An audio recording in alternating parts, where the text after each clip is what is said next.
Assalamualaikum warahmatullahi wabarakatuh.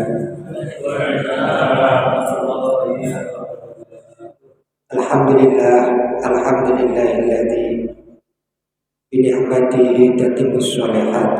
Allahumma shalli wa sallim ala sayyidina Muhammad wa ala alihi wa ashabihi ajma'in. Amma ba'du. Hadratul muhtaramin, para alim, para ulama, sesepuh bini sepuh ingkang kaula takdimaken dan kaula mulyakake, ketua takmir beserta jajaran kepengurusan, semoga selalu diberi kesehatan oleh Allah Subhanahu wa taala, sakit makmurkan Masjid Abdus Salam dengan keadaan sehat walafiat, selalu dalam lindungan Allah Subhanahu wa taala. Bapak Ibu sekalian, jamaah kajian setiap sepekan sekali Ahad malam Senin, semoga kita selalu mendapatkan ilmu yang bermanfaat dari Allah Subhanahu wa taala, mengikuti perintah-perintah Allah dalam Al-Qur'an yang di dalamnya menyebutkan bahwa orang-orang yang belajar ilmu, terutama ilmu agama, insya Allah akan diangkat oleh Allah derajatnya, baik itu derajat dunia maupun derajat akhirat. Amin ya rabbal alamin. Monggo dalu punika kita manjataken syukur dhateng Allah Subhanahu wa taala kanthi waosan alhamdulillahi rabbil alamin. Allahumma sholli ala sayyidina Muhammad wa ala alihi wa sahbihi ajma'in. Amma ba'du. Untuk malam hari ini kita lanjutkan ngaji kitab Ta'limul Muta'allim. Kita mulai tawasul kepada Rasulullah SAW dan para ulama, anbiya dan para sahabat, liridha'illahi ta'ala wa syafaati Rasulullah Muhammad ibn Abdillah sallallahu alaihi wasallam wa bi barakati sultanil awliya Syaikhul Qadir Al-Jilani wa ala man wa salafana shalih wa ila asy-Syaikh Abdurrahman Az-Zarnuji wa Syekh Ibrahim bin Ismail wa ila awliyaillahi anamakamu wa nahussu khususan di awliya is'afi Jawa wa ila muassisina ba'id fi Jawa wa nahussu khususan ila muassisina ba'dil kitab wa muassisina ba'dil boyo wa muassisina ba'dil tabuyur wa ila makanu wa ila masyayikhina wa asatidatina wa alimina wa muallimina. Al-Fatihah. A'udzu billahi minasyaitonir rajim. Bismillahirrahmanirrahim. Alhamdulillahirabbil alamin arrahmanir rahim maliki yaumiddin. Iyyaka na'budu wa iyyaka nasta'in ihdinas siratal mustaqim siratal ladzina an'amta 'alaihim ghairil maghdubi 'alaihim waladdallin. Kita kirim Fatihah untuk anak-anak kita, semoga menjadi anak-anak yang shalih-shalihah. Dzurriyyah kita semuanya semoga menjadi dzurriyyatan thayyibah shalihin. Al-Fatihah. A'udzu billahi minasyaitonir rajim. Bismillahirrahmanirrahim. Alhamdulillahirabbil alamin arrahmanir rahim maliki yaumiddin. Iyyaka na'budu wa iyyaka nasta'in ihdinas siratal mustaqim siratal ladzina an'amta 'alaihim ghairil maghdubi 'alaihim waladdallin. Bismillahirrahmanirrahim. Qala al-musannif rahimahullah ta'ala wa nafa'ana bihi wa bi 'ulumihi wa bi karamatihi fid dharain. Amin ya rabbal alamin. Kita lanjutkan masih muqaddimah kitab Ta'limul Muta'allim, Thariqal Ta'allum. Bismillahirrahmanirrahim. Fa'aratu mongko ngarepake ingsun wa ahbabtu lan dumen ingsun an ubayyina ing yen to jelasake naranake lahum maring kafir. Kafir kalau ini itu minatul labil ilmi, orang-orang yang mencari ilmu. Thariqat ta'allumi ing dalan ngaji, alama ra'aitu, alama ing atase apa ra'aitu ningali ingsun fil kutubi ing dalem pira-pira kitab. Wa sami'tu itu lan ngerungu ingsun min asati di saking pira-pira guru ingsun ulil ilmi kang duweni ilmu wal hikami lan ilmu hikmah. Jadi wonten ilmu itu ilmu sing sifatnya itu ilmu yang bisa diserap melalui guru. Wonten ilmu itu hikmah. Ilmu hikmah itu apa? Ilmu yang kita dapat kita serap di kehidupan sehari-hari. Makanya kadang bahasa pesantren itu ono jenenge ilmu laduni. Katoke napa itu Tuhan pinter. Ya contohnya kayak Gus Dur. Gus Dur itu dulu, tapi kalau jelasnya apa sih jelasnya dulu ini langsung. Makanya inilah yang disebut di antaranya. Tapi nek kita alfian itu pun disebutake wafi laduni kola wafi. Ilmu laduni bisa jadi sainti angel ya karena butuh apa riado itu tidak bagai biyen atau kurangnya. Tapi nek ilmu yang berupa ilmu selain hikmah itu bisa dicari dengan cara apa? Di hadapan guru. Pokoknya aja sampai ilmu terutama ilmu agama, ilmu fikih itu belajar karepe dhewe utawa belajar nggone Mbah Google aja sampai ditakdir tenanan nggone guru-gurune sing terdekat sing jenengan anggap mampu ilmu agama. Boleh AI atau sekarang yang ada di medsos YouTube itu dipakai untuk apa? Untuk memperluas kazanan keilmuan budi. Tapi kemudian langsung vulgar semua diamalkan itu kusik. Kenapa? Karena kita belum tahu siapa yang memberi ilmu itu kepada kita. Nah itu masalahnya. Jadi bukan berarti di medsos itu tidak boleh diambil ilmunya, boleh, tapi kemudian diterapkan langsung vulgar di dalam kehidupan sehari-hari, apalagi tentang ikhtilaf perbedaan pendapat itu kan ya repot. Repotnya kita nggak punya pandangan ini sing bener sing piye lah niku. Makanya kudu ditasuleh dengan guru atau belajar langsung dengan guru. Makanya ten mukadimah ini Kiai Al-Imam Burhanuddin Az-Zarnuji disebutkan Az-Zarnuji ini nanti dari sempat jelas lagi. Az-Zarnuji itu nama satu daerah. Jadi ulama kiai niku Pak nek wis terkenal niku pasti dia lakopnya atau sebutannya itu menggunakan nama daerah. Az-Zarnuji ini nama daerah di mana di Turki. Daerah sekitar Turki itu namanya ada Az-Zarnuji. Sama dengan ulama kita yang sudah menginternasional pada tempo masa lalu itu juga namanya itu di belakang. Ini pasti ada nama daerahnya. Contoh ada kitab Arba'in Nawawi. Ini kan karyanya. Nah, kemudian ada ulama besar di Mekah juga kelahiran Indonesia. Contohnya siapa? Nah, di sini disebutkan kalau di dalam kitab-kitab itu Syekh Nawawi Al-Bantani. Nah, ada bunyi Al-Bantani itu nisbah dari daerah Banten. Ada Syekh Junaid Al-Batawi dari Betawi. Ini juga ulama besar, sekaligus internasional. Kemudian ada Syekh Muhammad Arsan Al-Banjari dari Kalimantan Selatan. Az-Zarnuji juga sama. Jadi terkenalnya itu namanya itu Syekh Az-Zarnuji. Cuma nama itu adalah penisbatan daerah.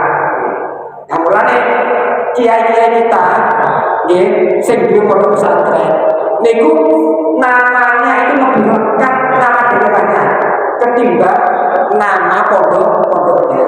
Nek boten percaya paling dekat kan Gresik ini ada jenenge Pondok Suci. Suci itu nama daerah. Tapi pondok namanya asli boten suci, namanya Mambaus Sholihin. Kita kenal di Jombang, biasanya tahu pondok Tebu Ireng itu daerah. Pondoknya namanya apa? Beda. Jadi yang terkenal itu daerahnya. Contoh lagi, ada Lirboyo, ada Gontor. Gontor itu namanya apa? Darussalam aslinya, tapi terkenal dengan pondok Gontornya. Inilah yang kemudian ulama-ulama kita itu menggunakan kalimat-kalimat itu sing dekat dengan masyarakat. Tidak titik sing bangsa Arab, titik bangsa Arab. Terus titik itu, pemaca la ilaha illallah jadi sekali kata itu. Jadi semua lafaz-lafaznya yang Arab itu kemudian dikenal dengan penisbatan apa? Penisbatan nama daerah. Sa'azanuji ini gurunya banyak. Kemarin belum sempat saya sebutkan. Ulama-ulama dulu itu ada satu ulama itu gurunya di 1000-an, banyak guru sampai saya. Nah, Sa'azanuji ini yang tertulis di dalam sejarahnya itu ada sekitar 50, tapi yang paling ditulis di kitab-kitab itu satu Syekh Burhanuddin, pengarang kitab Al-Hidayah. Kemudian Khawahir Zada Mufti Bukhari. Jadi Imam Bukhari itu aslinya juga bukan Bukhari itu nama daerah. Ada 6 yang banyak ditulis di kitab ini, guru-gurunya Syekh Azharuji. Nah, kira-kira kita itu sepira gurunya. Lagi guru lurus mungkin ya, wis kosong pakai ini. Apalagi gurunya lagi nonton YouTube terus banyak. Sedangkan debat, ada fungsi nomor, nah, jadi guru ini kalau zaman dahulu itu sangat prioritaskan. Makanya taklim perlu taklim nanti ada bab khusus piye boleh guru sing benar-benar dikasih pada Allah. Jadi ketika jadinya melok guru orang terus musuhi wong liya. Kita akan tadi kan kata melok kelompok satu, engko nek mbek kelompok liyane iki koyo musuh. Dan nek kita gak ono pada kami. Caranya dengan cara ketika kita masuk majelis taklim itu hati tenang, dekat kepada Allah semakin dekat. Ini berarti tempat majelis taklim ini kan melok. Tapi nek jenengan melok majelis taklim mulai kok ketemu tanggane kok plira-plirit. Nah, musuh tanggane mergo gak segolongan, ini perlu ditanyakan. Berarti ilmu itu kan sejatinya untuk mendekatkan kita kepada Allah. Lah mulane nek nggone kelompok oleh dulu iku kudu sing napa lahirno ati dekat hati kepada Allah. Nah ini di dalam ilmu ta'lim nanti akan detail disebutkan, diringkas dengan sebaik-baiknya karena kejadian-kejadian pada zaman saat Zanuji itu sama mirip dengan sekarang. Uang sudah boleh ilmu, tapi kok gak sama asli. Makanya kemudian diberikan metode anak kitab Ta'limul Muta'allim. Kemudian yang kedua, mukadimah kemarin menjelaskan bagaimana Allah itu meninggikan derajat, memuliakan derajat manusia itu di antara makhluk yang lain. Itu kemarin sudah saya sebutkan satu referensi dari Al-Quran, yaitu Al-Baqarah. Saya tambahkan yang kedua ada di surat Al-Isra ayat 70. Kejenengan nama coba dibuka Al-Isra ayat 70. Benar tidak? Ustaz ngomong Al-Isra itu menjelaskan tentang memuliakan bangsa manusia oleh Allah dibanding makhluk lainnya. Kadang-kadang orang waktu saya guru referensi ini masih tenangan. Makanya sekarang itu metode dakwahnya itu memang metode dakwah yang memang harus dengan referensi yang jelas. Ojo anggur muni. Nah anggur muni kabeh iso bahkan mana dulu iso ya muni. Maka di sini disebutkan walaqad karramna bani Adam wa hamalnahum. Sungguh kami memuliakan anak cucu Adam wa hamalnahum fil barri wal bahri, dan kami angkut, kami bawa mereka di laut dan di darat. Wa razaqnahum at-thayyibat, karena sudah dimuliakan maka diselaraskan diberikan kepada mereka itu rezeki yang baik. Maka di Al-Quran itu orang halalan thayyibah. Jadi ini ya bedah atau tafsir ya Allah. Tafsirnya itu kenapa ada halalan thayyibah, ada yang thayyibah, rizqan thayyibah. Kalau rezeki yang halal itu bisa jadi dia halal, tapi kemanfaatan untuk anggota tubuh itu tidak ada. Banyak contohnya makanan, halal makanan, tapi nggak ada proteinnya, nggak ada zat besinya. Oh, semua api itu artinya apa? Bersih, api boleh api, tapi nggak halal. Contohnya banyak. Orang apa mangga? Tahu mangga ya? Mangga itu resik api, dipangan di orang protein, orang segala macam gizinya. Tapi memperolehnya itu tidak halal. Melaku tapi duit pemain kompromi. Orang gandul itu langsung disikat terus misalnya dipangan. Nah ini namanya ibadah nih. Jadi barangnya itu bagus, kena dikonsumsi tapi tidak halal. Orang yang halal thayyibah, halal thayyib. Jenengan terpaksa itu apel dikumpulin halal, api kemudian boleh pas itu macamnya tunggu kemudian dimakan. Ini halal thayyibah. Nah inilah yang kemudian disebutkan dalam surat Al-Isra ini. Bahkan menurut Imam Ibnu Katsir ini dijelaskan berdasarkan ayat ini, Allah memuliakan manusia itu disebutkan sampai 7.000 derajat. Derajatnya mendunia karena akhirat. Di ayat lain juga disebutkan surat Al-Mujadalah, ya ayyuhalladzina amanu idza qila lakum tafassahu fil majalis. Nah itu ayat sebelum berakhir. Maka akhirnya itu yarfa'illahu alladzina amanu minkum walladzina utul ilma darajat. Ini yang lepas bahwa manusia yang beriman dan dia kemudian belajar utul ilma, maka yarfa Allah mengangkat dengan beberapa derajat. Derajat menggunakan jamak. Jamak itu artinya ada. Maka kemudian Ibnu Abbas mengatakan orang-orang yang berilmu memiliki kedudukan 700 derajat. Kalau yang atas tadi menurut Imam Qurtubi mufasir. Jadi satu mufasir dengan mufasir lain itu ada perbedaan itu umrah. Perbedaannya dalam bagian itu memang rahmatun. Karena yang mengikuti juga tidak terpulang kemudian bermusuhan. Tapi perbedaan saya ini jadi masalah.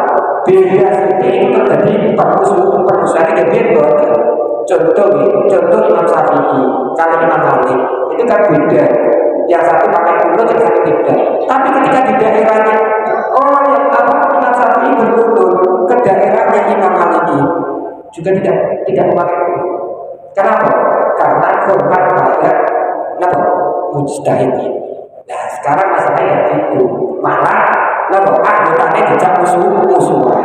Nah seperti kayak ini zaman kayak ini pun lantas baru pokoknya hati-hati tangannya di sini ya, karena itu sama dengan lisan kita. Biar lisan nggak sakit tangan kita ini yang mengakibatkan kita itu kemudian bermusuhan terhadap orang lain. Kita lanjutkan materi yang hari ini. Ini mukadimah yang kemarin yang saya tambahi referensinya. Falamma ra'aitu. Nah ini falamma ra'aitu mongko tatkalane ra'aitu ningali ingsun kafiron. Nggih, akeh mintul labil ilmi saking wong kang golek ilmu. Maka banyak orang yang mencari ilmu pada masa itu kemudian mereka itu tidak bisa menghasilkan sesuatu. Bahkan ketika mereka menggunakan hal yang mereka anggap benar kemudian dia tetap, maka keyakinan kita itu harus selaras dengan keyakinan guru kita ketika belajar ilmu di dalam ruang lingkup keilmuan jenengan di pondok, kemudian jenengan ada meyakini atas keyakinan jenengan. Maka itu tidak sepenuhnya kemudian karena jenengan merasa tidak mampu kemudian jenengan mempunyai keyakinan. Nah, keyakinan ini harus dimantul oleh guru ini. Kenapa? Karena bisa dolar itu tersesat, dan itu juga membahayakan. Saya lanjutkan untuk pengertiannya. Wasami'tu lakru insun min asabidi ulil ilmi wal hikam rojaan hali karep doa ain doa limar insun minar rodibina saking wong kang podo demen rohim. Mulanya ada wong jenis rohim itu artinya demen fihi ing dalam ilmu al-mukhlisina wong-wong kang ikhlas bil fauzi kelawan bunga seneng. Ana wong jenis Fauzan itu berarti bendina itu bunga. Pak Fauzan bunga terus wal khalasi lan selamat fi yaumiddin ing dalam kiamat ba'da lan sakwise oleh istakhartu amri kebagusan dari kata-kata istikharah. Jadi ulama terdahulu ketika menyusun satu kitab itu istikharah dulu yang dilakukan. Dari istikharah itulah kemudian mastakhartullah ta'ala fihi wa sammaituhu lan jenengake memberi nama pada kitab ini. Napa namanya? Taklimul Muta'allim. Thariqat ta'allum. Waja'atu lan dadekake ingsun ing kitab fusulan ing fasal. Jadi kitab ini nanti ada sekitar 13 bab yang akan dijelaskan. Faslun fi mahiyatil ilmi, faslun suci fasal fi mahiyatil ilmi ing dalam masalah ilmu, wal fikih lan fikih, wa fadlihi lan fadilah fikih. Faslun fasal kang nomor 2 fi niyati, jelasake tentang niat. Wong golek ilmu itu diniati. Mergo niat itu puncak dari segala. Nek niat salah, maka amalnya juga akan menjadi salah. Faslun fasal kan nomor 3 fi ikhtiyaril ilmi ing dalem martelake golek ilmu. Jadi ketika kita mencari ilmu apa yang harus kita cari? Di sini ini maksudnya. Wal ustadi lan ustad, golek ustade kaya apa?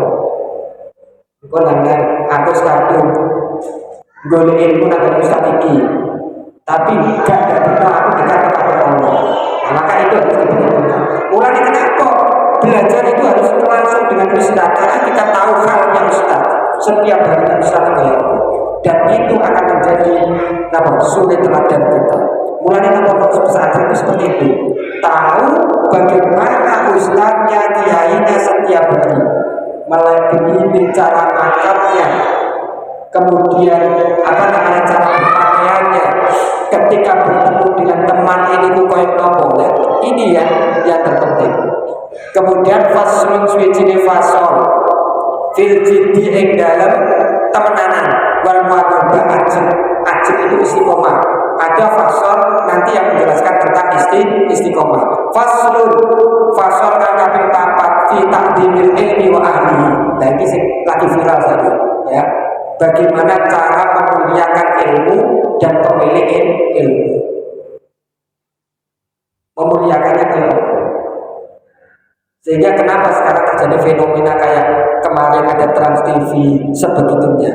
Karena tidak mengetahui secara langsung di dalam pesantren. Makanya segala sesuatu kalau kita tidak suka itu harus minimal kita tahu dulu kedalamannya.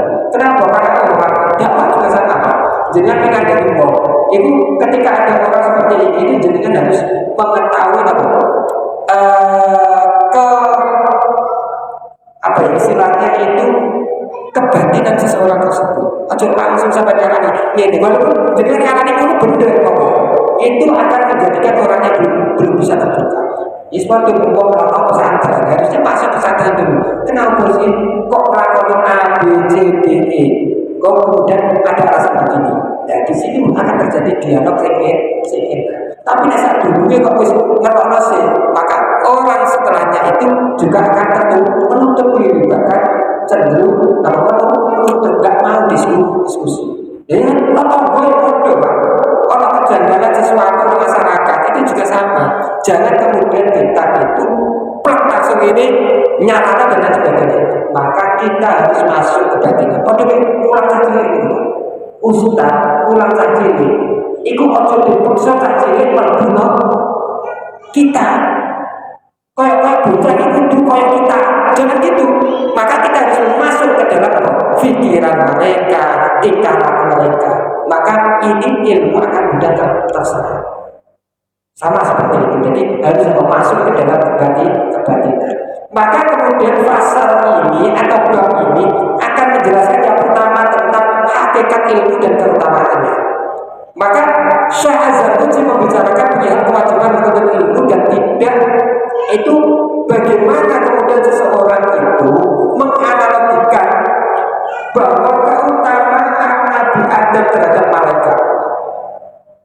Pada malaikat itu kan makhluk yang paling dekat dengan Allah, tapi bisa terkalahkan derajatnya oleh manusia. Inilah kemudian Syekh Az-Zarnuji ini akan membahas tuntas lagi. Kemudian yang kedua, Syekh Az-Zarnuji juga menjelaskan ketika menuntut ilmu itu mana sih yang ilmu sifatnya fardhu ain, yang wajib benar-benar. Kemudian mana yang fardhu kifayah. Jadi ilmu itu orang yang ketika kita menuntut itu hukumnya adalah fardhu kifayah. Orang yang tidak berubah. Contohnya si wajib, si wajib atau fardhu ain yang harus kita tuntut. Ini yang boleh kita tak sampaikan, tak berikan kepada orang-orang itu bahwa ilmu si wajib dipelajari itu ilmu fikih, ilmu akidah, kekuatan akidah, terutama pada anak-anak kita. Kemudian ilmu fikih. Ini penting, apalagi bocah ini nek disuruh berubah. Nah, ini sifatnya fardhu ain wajib. Ada ilmu itu yang sifatnya itu kifayah. Jadi menuntutnya itu fardhu kifayah. Tapi saya simpel menuntut ilmu itu ya kita enggak kewajiban lagi. Ilmu kedokteran. Jadi nek ada wis spesialis kedokteran, maka kita sudah tidak mempunyai kewajiban. Itu namanya kifayah. Walaupun seandainya kita juga menuntut ilmu kedokteran, jurusan kedokteran itu ya baik, tapi sudah tidak suatu kewajiban yang podo ini jenengan yang hormati. Nek wis ana sing hormati, nyolati siji loro sak kampung aman. Tapi nek sing nyolati, nek sing nyafani, nek sing kendem, dhewe urusan kampung ora dosa kabeh. Itu namanya fardhu kifayah. Ini di orang yang ilmu fikih. Kemudian yang kedua, bab menjelaskan tentang niat. Karena Syekh Az-Zarnuji ini kembali kepada hadis Rasulullah, innamal a'malu binniyat. Sesungguhnya amal itu tergantung pada niat. Wa innamal likulli imri'in ma nawa. Sampai di sini disebutkan, nek wong kuwi niate sesuatu karena Allah, maka akan diberi kembali oleh Allah. Tapi nek karena dunia wa ma fiha, dan apa yang di dalamnya, maka hanya dapat itu tok. Nah, itu yang penting niat. Niat ini ada.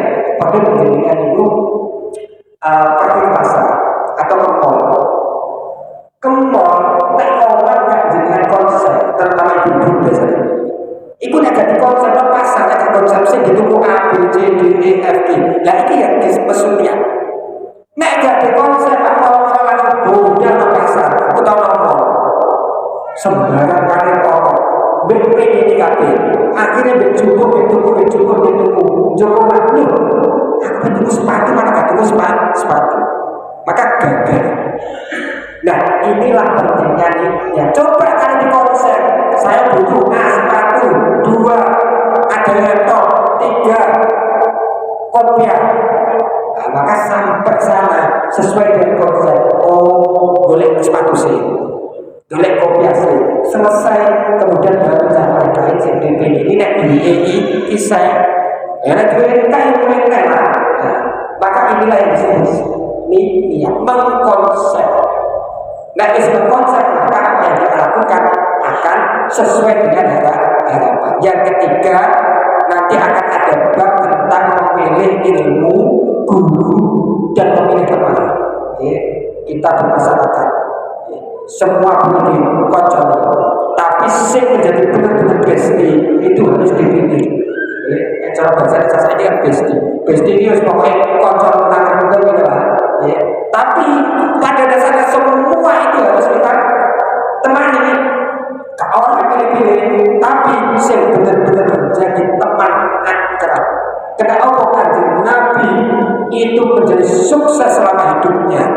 Karena Nabi itu secara umum itu tidak milih, tapi ketika memiliki teman yang khusus itu ada 4 teman yang selalu mendampingi, yang paling mulia, yang kemudian menjadi khalifah. Dan jenengan bisa seperti itu, maka insya Allah sama seperti Rasulullah akan diberi keenaan kulit nanti. Tapi jangan disalahpahami Pak. Terus kok pilih-pilih konco, sehingga gak dikonco itu salah. Bukan seperti itu maksudnya, semua ditemani, tapi dengan teman akrab itu harus kita pilih. Mulanya jadi Ali bin Abi Thalib, sahabat Nabi itu orang itu bisa dilihat baik buruknya itu siapa yang dia kumpuli, siapa yang dia kumpuli. Mulanya masih kualitasnya kok itu biasanya cukup diwakili indikatornya kok. Makanya di kitab ini dijelaskan. Dan Islam ayat ini berarti kita sudah mulai bisa menjelaskan. Kenapa? Karena teman akrab inilah yang menjadi motivasi kita nanti setelah istri kita, setelah orang tua kita. Bisa jadi ketika kita ada masalah juga cerita. Maksud kabir bercerita ini kan tidak mungkin. Mesti orang-orang tertentu yang dinilai anggap orang yang bisa aman. Nah ini makanya diterangkan bagaimana mencari teman akrab. Ini yang dimaksud itu teman akrab, bukan teman biasa. Teman biasa kabir teman. Walaupun makhluk itu Allah butuh ditemani. Ini macam obrol, saya dulu, kalau bedanya salah, ya ada sampai menghindari orang lain karena keburukannya. Jenengan itu tidak boleh memusuhi orang, tapi musuhilah perbuatan. Nah, insya Allah itu insya Allah aman begitu dulu. Urutan dunia aman. Jadi yang berbuat buruk itu musuhi tingkah lakunya. Ojo musuhi wongnya jadi berkusi, maksudnya gitu. Wongnya jadi berkusi, tapi perbuatannya memang harus kita musuhi. Nah ini yang terpenting. Nah ini gak bisa dilakukan kalau kita tidak belajar. Walaupun umurnya semua tidak belajar tentang sahabat. Karena yang kita lihat itu adalah kata Nabi Muhammad. Kemudian yang terakhir itu nanti ada bab tentang sesuatu yang mendatangkan dan menjauhkan rezeki. Bab khususnya apa? Karena seorang pelajar, tolib, santri itu tidak jauh dari dua hal. Maka ada satu makalah ta'allam fa'innal ilma zainun li ahlihi. Belajarlah, maka sesungguhnya ilmu itu adalah menjadi pepais. Pepais itu cara bahasanya ini itu perhiasan. Jadi ilmu itu menjadi perhiasan. Jadi orang itu dimuliakan orang lain, orang itu disukai orang lain. Itu karena ilmu, bukan karena jabatan. Karena jabatan itu pasti suatu saat akan hilang. Ya. Karena yang jabatan juga ya. Wafat dulu ikhwan bikuni mahati. Ini sebenarnya ilmu itu menjadi hiasan bagi ya, mungkin ini yang dapat saya sampaikan untuk tambahan hari ini sampai pada hal-hal apa yang akan dibahas oleh kitab Ta'limul Muta'alim sebanyak 11 pasal, 11 bab yang akan kita mulai terus. Kita perlu sabar. Kenapa? Karena ala-ala ilmu illa bisitatin. Syaratnya memiliki ilmu kan Sa'ud bika'an majmu'iyah bibayani. Kemudian zakain, cerdas. Zakain wa khirsin. Khirsin itu apa? Khirsin itu rakus. Rakus panganannya enggak ada. Rakus panganan, rakus dunia tapi rakus ilmu wajib. Wa khirsin, wasibah sabar. Sabar itu jangan lulus ini. Nah ini sabar. Kemudian waktunya juga harus sabar. Wasibah bulu wakil. Nah ini bulu wakil harta benda. Punya ilmu yang itu harta benda. Walaupun gratis ya. Sekolah saya kan gratis. Malah kita kan cari gratis. Beda. Jadi gratis menunggu. Itu juga masih. Contohnya dengan ketularan anak SD atau HMI digratisi. Itu juga semua enak-enak lah. Karena di sini syaratnya itu bulu kok. Karena syarat pertama ini tidak terpenuhi, ilmu ini bermasalah nanti.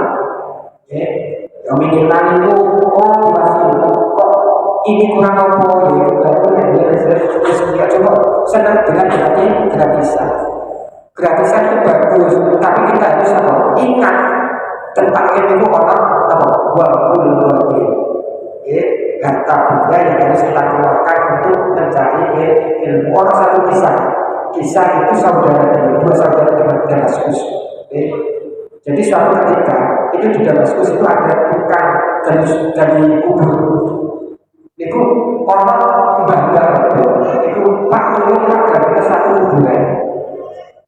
Kagak lagi. Kemudian anak pas meninggal itu mau dipendem di situ. Tukang gali ini kan medun. Ketika medun itu langsung semaput masuk di alam lain.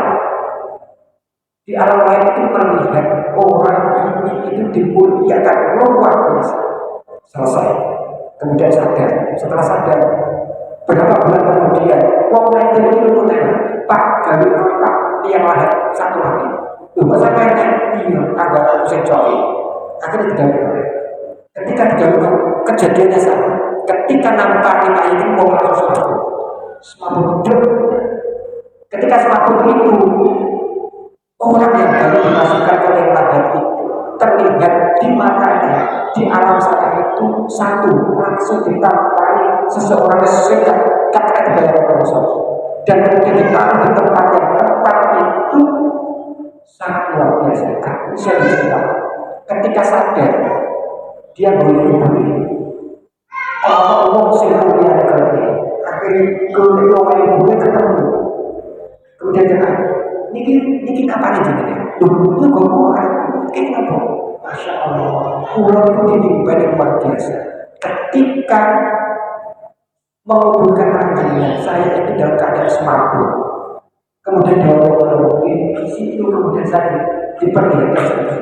Kemudian ibu cerita, aku sih pertama itu mas, itu anakku sih untuk ilmu lapor pesantren, cara sakit. Apa juga sama dengan susu di sini. Nah, yang anakku ini pas mondok meninggal. Kemudian si kedua ini dia nggak mondok, nggak belajar, tapi kerja numpang hasil kerja digawe biaya di adik sampai luar biasa. Sampai kemudian tukang kubur kita niat belajar ilmu tenanan, kemudian ketemu di satu masjid Damaskus. Sekarang masih masjidnya. Kemudian menjadi ulama besar pada penggali kubur. Ini betapa luar biasa ilmu bisa mengangkat derajat ahli penggali kubur bisa jadi ulama besar. Di sana terkenal di Damaskus. Ulama yang dulunya itu adalah penggali kubur. Ini artinya apa? Orang yang menuntut ilmu dan orang yang membiayai orang yang menuntut ilmu sama-sama akan dimuliakan. Mulai kalau ingin pesan bapak guru, ketika ketemu kaji, bapak saya pernah ngendikan itu, mas, wong terus kaji itu sejati orang sing berpondok ketemu wong sing budal boleh. Cara pondok itu kisah itu dituntut sampai pondok itu lebih mulia. Nanti dia dapat Allah dan tempat haji. Tempat haji yang mulia, tapi ada yang lebih mulia. Jadi kalau sepupu saya itu ketika kan modelnya kan di keluarga saya itu ketika ada keluarga itu mau mondok atau kemana itu kan semua orang jadi keluarga. Bapak saya itu setiap ada seperti itu ditutup di sana. Ya Allah, itulah mungkin yang menyebabkan anak-anaknya itu kemudian alhamdulillah tahadus binikmat itu semuanya memiliki yayasan. Ini kemuliaan orang tua. Kenapa? Karena orang tua saya termasuk orang yang cinta pada orang yang menuntut ilmu. Makanya kita itu merasa belum berilmu, maka cintalah kepada orang yang berilmu. Termasuk lain melakukan itu. Jangan sampai menjadi orang yang ketiga, yaitu sudah pintar, senang tapi musuhi itu aja sampai kalau tidak tadi. Ini bapak-bapak yang saya sampaikan pada malam hari ini. Semoga ngaji taklimul muta'alim pada hari ini bermanfaat di dunia wal akhirah. Kita tutup dengan doa kafaratul majlis. Subhanakallahumma wa bihamdika asyhadu an la ilaha illa anta astaghfiruka wa atubu ilaik. Kurang lebihnya mohon maaf. Jika ada pertanyaan monggo. Assalamualaikum warahmatullahi wabarakatuh.